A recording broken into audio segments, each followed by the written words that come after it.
Hello guys, welcome to another video.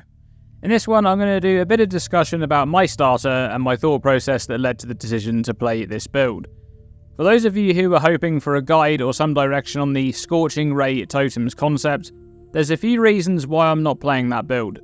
Firstly, I haven't been able to do any real testing with that setup, I haven't found the time for that, and if there's one thing that I'm not a big fan of at league start, it's playing a risky build that I'm just not sure will perform very well. Last time I did that was in the Trial of the Ancestors with the Flamewood starter, and that skill was bugged at launch, which was quite frustrating. Scorching Ray totems won't be bugged or anything, but I'm unsure of how the build will perform, and I'd much rather be playing a comfortable league starter that I know very well. However, if you do wish to pursue Scorching Ray totems, I'm going to link another creator on YouTube below, Milkyslice. They've been doing some testing with Scorching Ray totems on Hierophant, which is a lot more damage and designed with softcore trade in mind. They've also put up a video recently, just yesterday I think, with some theory craft on a Chieftain version, so if that's your thing, and if you'd like to pursue Scorching Ray totems for your league starter, I recommend checking them out. I'll link their channel in the description below. So with that out of the way, I'm league starting Righteous Fire Chieftain, and I'm going to be starting in Hardcore Solo Self-Found. I did consider starting in Hardcore Trade, but I just enjoy Solo Self-Found far too much, so I'll likely switch over to Trade a little later on in the league when I want to do some kind of wacky build that requires the use of Trade. So why Righteous Fire Chieftain? It's a pretty simple one for me really. I very much enjoy the playstyle of Righteous Fire, I love the progression of the build, and I love how comfortable this build is on League Start. So as far as Righteous Fire Chieftain goes, I'm not reinventing the wheel, there's no reason to. Pox has an absolutely incredible Marauder Righteous Fire guide which he's put out an update for this league start, and I believe he's also starting Righteous Fire Chieftain, though I'm not sure what league he's playing in.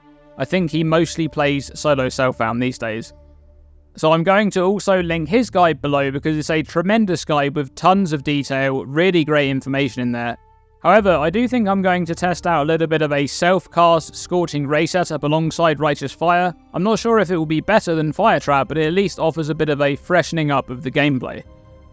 I quite enjoy Scorching Ray, and the transfigured version of Scorching Ray doesn't have exposure, so you don't feel bad about it when using it with the Chieftain's Ramako notable. If you haven't played Righteous Fire before, I thought I'd do a small section in this video for the expectations of the build. Chieftain is probably the most comfortable ascendancy in the game in terms of gear progression, and that's all thanks to the Tesalio Cleansing Water notable.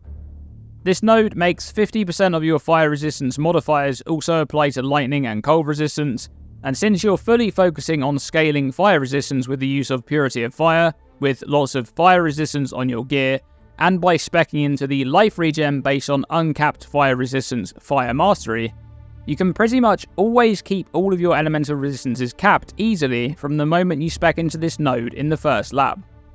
This makes outgearing the campaign trivial, and will make running through the axe an absolute breeze. Righteous Fire Chieftain has a decent mapping and clear speed. Nothing spectacular, but it's a solid mapper that feels very tanky. The Hinokori explosions really help it out in this aspect, especially with some generic ignite chants specced in on the tree and on gear. Where Righteous Fire Chieftain has its downfall though, is in the single target damage department. During maps, this is sometimes not an obvious problem because Hinokori explosions will often just outright delete essence rares and things like that.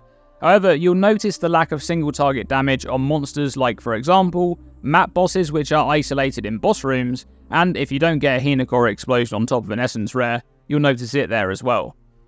This is typically not a huge problem for the build because of how tanky it is. You're often able to just face tank monsters until they die from damage or of old age. One of Chieftain's biggest strengths though is the tankiness of the Ascendancy, which lends itself well to hardcore and is another reason why it's a go-to pick for me. Valako Storm's Embrace makes your modifiers to maximum fire resistance also apply to lightning and cold resistance too, and this league they're going to change elemental flasks from having less damage taken to instead provide maximum resistance. This means that with a Ruby Flask in the setup, you'll realistically be able to turn up to tier 1 maps with 90% all elemental resistance, which is just incredible. You can quite easily patch up one of the defensive weaknesses of Chieftain, which is incoming physical damage, by using a Cloak of Flame along with a good chunk of physical damage taken as elemental on the helmet slot. in addition to determination to help mitigate any remaining physical damage taken. Lastly, in this section, I'll mention Ramako Sun's Light. This Ascendancy notable makes nearby enemies have minus 20% fire resistance against damage over time while you're stationary. And it's kind of the double-edged sword of the Chieftain Ascendancy. On one side you have the benefit of this notable, you can reduce monster resistances without the need to make use of curses for this aspect or any kind of exposure mechanic.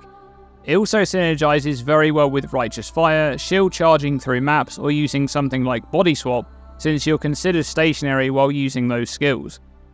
There's also a synergy there with Scorching Ray that I'm going to explore a bit this league. Arguably, the biggest upside of this notable though, is that you can bring monsters such as juiced rare mobs that already have fire resistance, which then have even more fire resistance from altar modifiers and map modifiers, down to minus 20% fire resistance. It doesn't matter how much fire resistance the monster has, this notable will override it. However, the downside is the limiting factor of the damage output, where other builds will often be able to far exceed minus 20% fire resistance with multiple curses, exposure, and mechanics like combustion and snowforged. In a way though, this downside is not really very relevant, at least for me, because I have no intention of doing a lot of bossing on this build. Standing still though, that is a downside that's relevant to me. That's a pretty dangerous thing to do in hardcore especially, and if you stand still a lot of the time you will just get your character killed, so that is one part of this Ascendancy notable which is a little bit weak. But as I mentioned earlier, Chieftain is able to tank monsters quite comfortably because it is a tanky class, but you do need to be aware of what monsters you're fighting. Make sure you check monster modifiers and things like that for any dangerous modifiers before you do that. So I thought for the last part of this video I'd do a bit of discussion on whether RF Chieftain is the build for you or not. That is, if you still haven't decided your league starter just yet. Righteous Fire Chieftain is for you if you enjoy playing tanky builds, if you like giant explosions, and if you're looking for a decent mapper to progress your Atlas, and of course if you don't mind playing a build with relatively low single target damage. Righteous Fire Chieftain is probably not for you if you're looking for a build which will be able to farm bosses early on in the league, if you're looking for a build with high single target damage output, or if playing a tanky build is not a priority for you. And that's pretty much it for this one. Apologies to those of you who are interested in the Scorching Ray totems concept.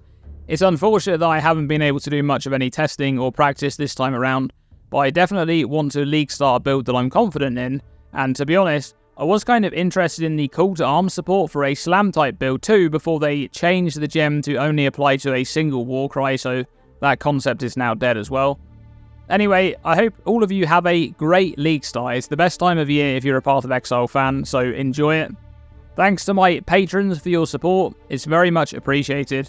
If you want to support this channel going forward, you can find out all of the information over on Patreon. The link is in the description below. Thanks for watching this video, and I'll see you in the next one.